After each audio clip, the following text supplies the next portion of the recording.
প্রধানমন্ত্রী আবাস যোজনায় দিনহাটা পৌরসভার অন্তর্গত বিভিন্ন ওয়ার্ডে বাড়ি প্রাপকদের কাছ থেকে উন্নয়ন বাবদ মুচলেখা নিয়ে অতিরিক্ত 20,000 টাকা নিয়েছিল পুর কর্তৃপক্ষ। সেই টাকা নেওয়ার অভিযোগ উঠেছিল তৎকালীন চেয়ারম্যান, বিধায়ক তথা প্রাক্তন উত্তরবঙ্গ উন্নয়ন মন্ত্রী উদয়ন গুহর বিরুদ্ধে। ঘর বাবদ যে টাকা তোলা হয়েছে তার পরিমাণও 4 কোটি টাকার উপরে। সেই টাকা ফেরতের দাবি সহ একাধিক দাবিতে দিনহাটা পুরসভায় বিক্ষোভ ও চেয়ারম্যানকে ডেপুটেশন দিল সিপিএম। দলের পক্ষ থেকে শুক্রবার এই বিক্ষোভ কর্মসূচি সংগঠিত হয়। এদিন এই বিক্ষোভ চলাকালীন উপস্থিত ছিলেন সিপিএম নেতা তারাপদ বর্মন, প্রবীর পাল, সমীর চৌধুরী, শুভ্রালোক দাস, দিবাকর পাল, বাসন্তী বর্মন, কৃষ্ণা বোজবাসী, দেবযানী মিত্র, মুক্তা রায় প্রমুখ। কোচবিহার থেকে সুমন মণ্ডলের রিপোর্ট, বিগ নিউজ বাংলা। 2015 সাল থেকে 25 সাল পর্যন্ত দিনহাটা পৌরসভা পুরোপুরি দুর্নীতিতে নিমজ্জিত।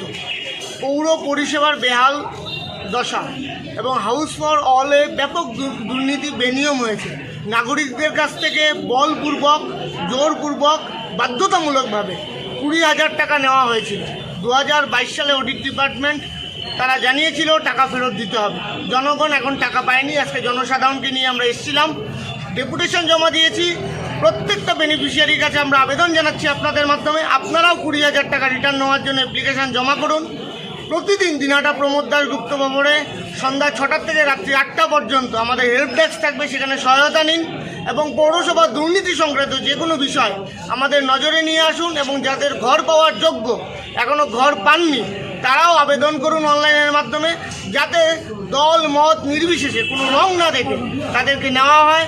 এবং আমরা দাবি জানিয়েছি পিডব্লিউডি সেকশনকে কেন্দ্র করে আলাদা ডিপার্টমেন্টাল অডিট করা হোক এবং 2015 সাল থেকে 2025 সাল পর্যন্ত দিনহাটা পৌরসভায় যে কালো এবং ন্যক্কারজনক অধ্যায় ছিল, যেখানে পৌর কর্মচারীদের পদোন্নতিকে আটকে দেওয়া হয়েছিল, যাদের পদোন্নতি হওয়ার কথা ছিল তারা হয়নি, শুধুমাত্র ব্যক্তি স্বার্থের জন্য কয়েকটি মানুষকে পদোন্নতি করা হয়েছিল।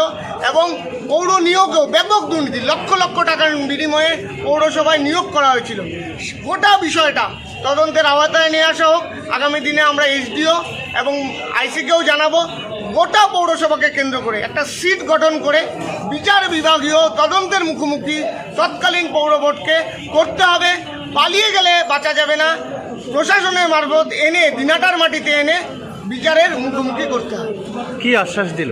তিনি বললেন গোটা বিষয়টা দেখছেন এবং পৌরসভার যা নর্মাল পরিষেবা সেগুলো উনি ফিরিয়ে দেওয়ার চেষ্টা করবেন। আপনার পরিচয়? শুভ্রালোক দাস, সিপিএম জেলা কমিটির সদস্য।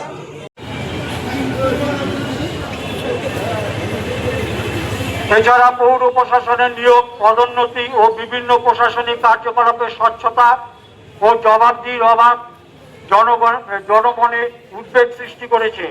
সরকারি নিয়ম নীতি মেনে পৌরসভার নিয়োগ ও পদোন্নতি নিশ্চিত করতে হবে এবং অতীতে জোরপূর্বক, স্বেচ্ছাচারী ও ব্যক্তি স্বার্থে হওয়া নিয়োগ ও পদোন্নতি রিভিউ করে প্রয়োজনীয় আইনানুগ ব্যবস্থা গ্রহণ করতে হবে।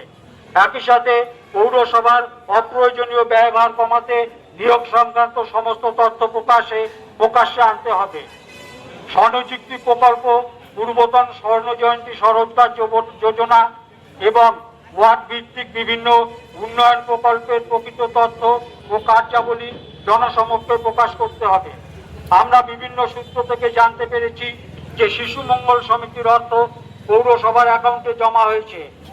এই বিষয়ে পূর্ণাঙ্গ শ্বেতপত্র প্রকাশ করতে হবে এবং অর্থের উৎস, ব্যবহার ও বর্তমান অবস্থা জনসমক্ষে জানাতে হবে।